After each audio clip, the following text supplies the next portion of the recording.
Real issues में एक दफ़ो ॿीहर भली कार। नाज़रीन, खैरपुर ज़िले अंदर सिम तबाही मचाए छॾी आहे। न रुगो इहा सिम फसलनि खे तबाह करे रही आहे, पर हाणे इंसानी जानियूं पिणु गिड़काए रही आहे। स्कार्प खाते खे करोड़े रुपयनि जा फंड मिलनि था, हज़ारे मुलाज़िम पिणु आहिनि, पर हालत इहा आहे जो स्कार्प खाते जा 90% ट्यूबवेल ख़राबु पिया आहिनि ऐं मुबैना तौरु इन्हनि 90% ख़राबु ट्यूबवेल्स जी मेंटेनेंस लाइ पिणु कामोरनि खे पैसा मिलनि था ऐं उहे खीसनि में विझी छॾीनि था। खैरपुर लॻ कुझु ॾींहं अॻु हिकु अफ़सोसनाक वाक़ियो पेश आयो। पीर मंगियो वारे इलाइक़े में सिम नाले में ॿुॾी हिक ई घर जूं 4 नियाणियूं फ़ौत थी वियूं, पर अफ़सोस सां चवणो पए थो त हिन हेॾे वॾे वाक़िए जो कंहिं बि नोटिस न वरितो। इन हवाले सां वधीक आगाह कंदो असांजो खैरपुर जो रिपोर्टर शकील जामरी।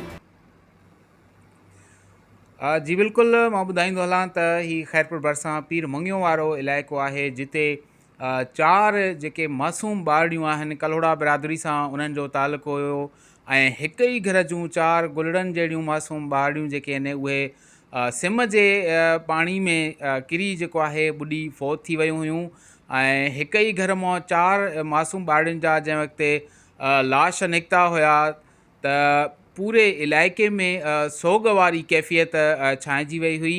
उन हवाले सां इलाइक़े वासियुनि जो इहो चवणु आहे त संदनि इलाइक़े में ट्यूबवेल जेके आहिनि उहे काफ़ी सालनि खां वठी बंदि आहिनि, बल्कि उन्हनि जी मशीनरी जेका आहे उहा गुम लॻी पई आहे। इलाइक़े वासियुनि जो इहो चवणु आहे त 90% जेके ट्यूबवेल आहिनि उहे खैरपुर में बंदि आहिनि, जंहिंजे करे खैरपुर में सिम जो जेको आज़ार आहे उहो तमामु घणो वधी वियो आहे। उन्हनि बार बार लाॻापियल अख़्तियारनि खे इन तरफ़ ध्यानु छिकाइण जी कोशिशि कई, पर हिन वक़्त ताईं इन मामले तरफ़ कंहिं बि जेको आहे वस वारे ध्यानु न ॾिनो, जंहिंजे करे हिननि जूं जेको आहे 4 जेके सौट नियाणियूं हुयूं उहे फ़ौत थी चुकियूं आहिनि। इलाइक़े वासियुनि एहतिजाज कंदे इहो मुतालबो कयो आहे त इन मामले तरफ़ नोटिस वरितो वञे ऐं ट्यूबवेलनि जा जेके करोड़े रुपया उन्हनि जी मुरमत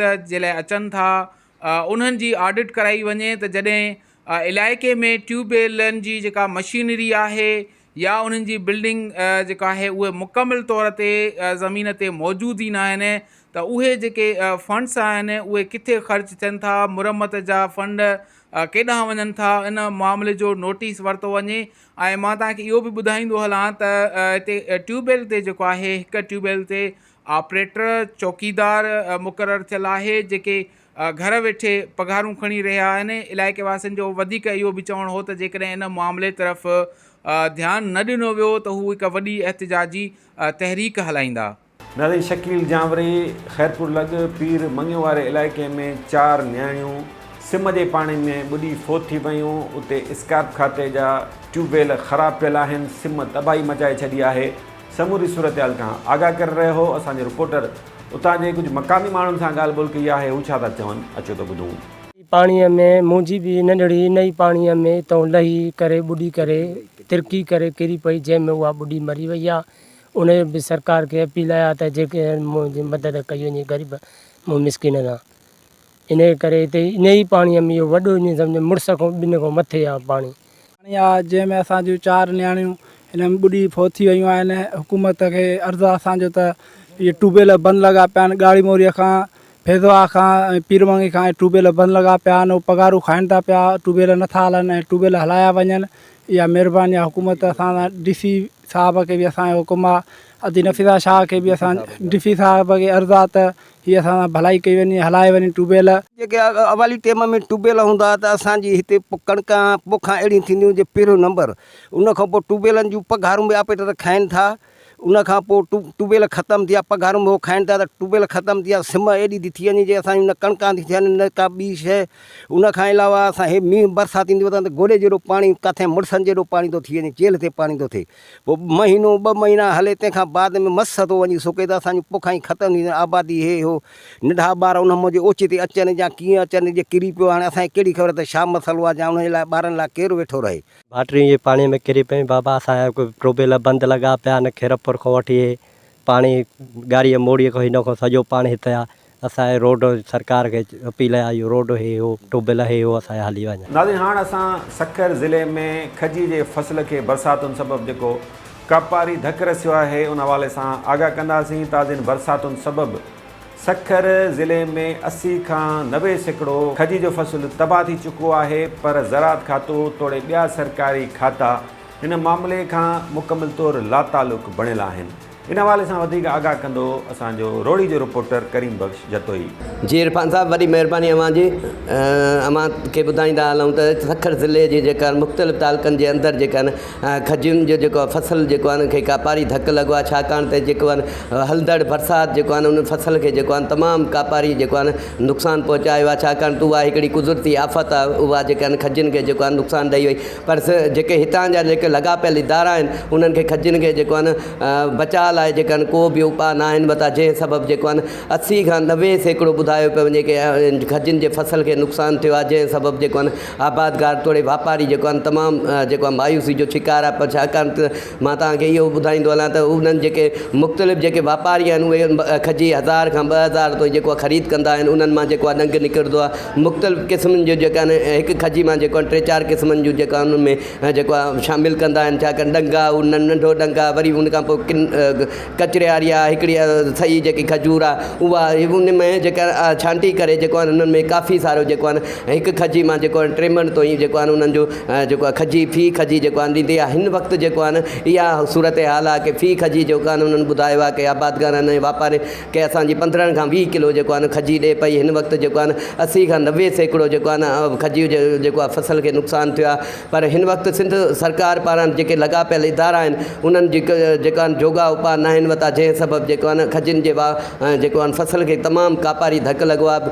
उहे जे आबादगारनि जो वधीक इहो चवणु की सिंध सरकार खे जेको आहे शिकायतूं करण बावजूदि लॻापियल इदारनि खे असांखे जेको आहे हिन जे ढकण लाइ पड़ताल ॾियो या कलाई थींदी आहे, जेके बि सामान थींदो आहे असांखे ॾियो त असां उनखे जेको आहे ढके करे जेको आहे वढियल ऐं जेके पिणनि ते रखियल आहिनि उन्हनि खे बचाए सघिजे। त खजियुनि में जेके लॻल आहिनि हेठि गोछा छाणियूं था कटूं था, जेॾीमहिल वाढी थिए थी उनमें बि जेको आहे नुक़सानु थिए थो। पर हिन वक़्तु तो ई जेको आहे सिंध सरकार जा जेके इहे हाल आहिनि, जेके लॻापियल इदारा आहिनि, कंहिं बि जेको आहे तालुके जे अंदरि असां सर्वे कई आहे, कंहिं बि उन्हनि जो जेको आहे सार न लॻंदी, जंहिं सबबु जेको आहे आबादगार तोड़े जेको आहे वापारी तमामु सख़्तु मायूसी जो शिकार आहिनि। इन रोड़ी जो रिपोर्टर करीम बख्श जतोई सखर ज़िले में खजी जो फसल कीअं तबाह थी उन हवाले सां आगाह करे रहियो। असांजो रिपोर्टर उतां जे बाग़ाइनि सां, मज़दूरनि सां, ठेकेदारनि सां ॻाल्हि ॿोल कई आहे।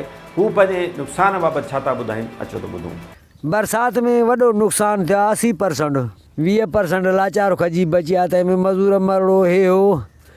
असां पंहिंजे वारा कख सिधा कंदासीं, खणी ठेकेदार हुननि जा कर्ज़ ई न हुआ, ठेकेदार तमामु मुयल आहिनि।